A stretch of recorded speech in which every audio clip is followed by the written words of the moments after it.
में जो कार्य मिला है वो भगवान का ही कार्य, सृष्टि भगवान का कार्य। जैसे नए बच्चे कुछ वकालत पढ़ रहे थे तो यहाँ आके प्रश्न किया था कि हम जानते हैं कि वो दोषी नहीं है, हम जानते हैं कि वो दोषी है, पर दोषी हमें पैसा दे रहा है तो हम वकालत पढ़ी इसीलिए, हम उसको जिताएंगे तो ये क्या कोई पाप है? तो उनका खुला पाप है।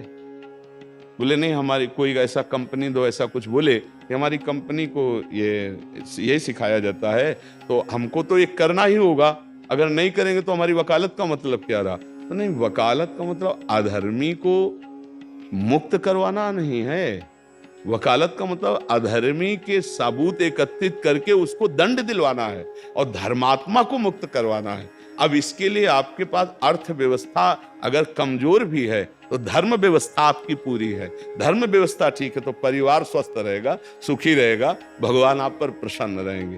अच्छा, फिर हमने तर्क रखा कि जैसे आपकी बहन के साथ कोई गलत व्यवहार करे, आपको पता है, और वो आपको 10 लाख रुपया घूस दे तो क्या आप उसका पक्ष लेंगे?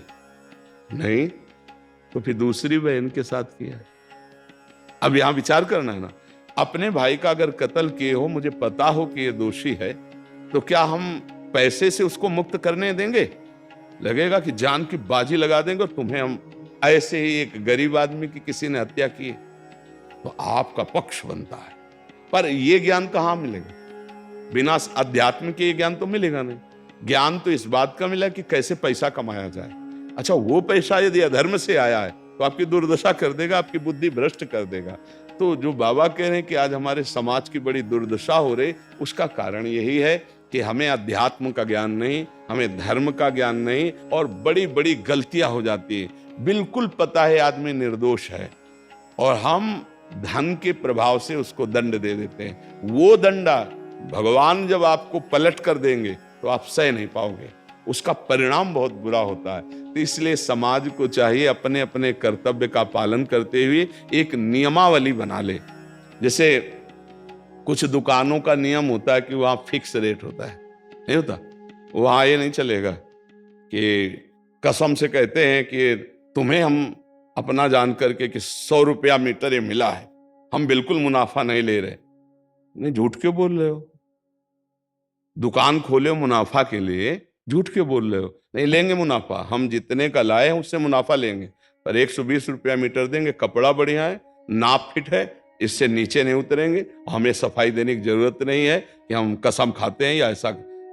हम जानते हो ये बिजली है, दुकान है, नौकर लगे हैं, तो इसका मुनाफा लेने के लिए दुकान खोलें, कोई दान करने के लिए तो नहीं।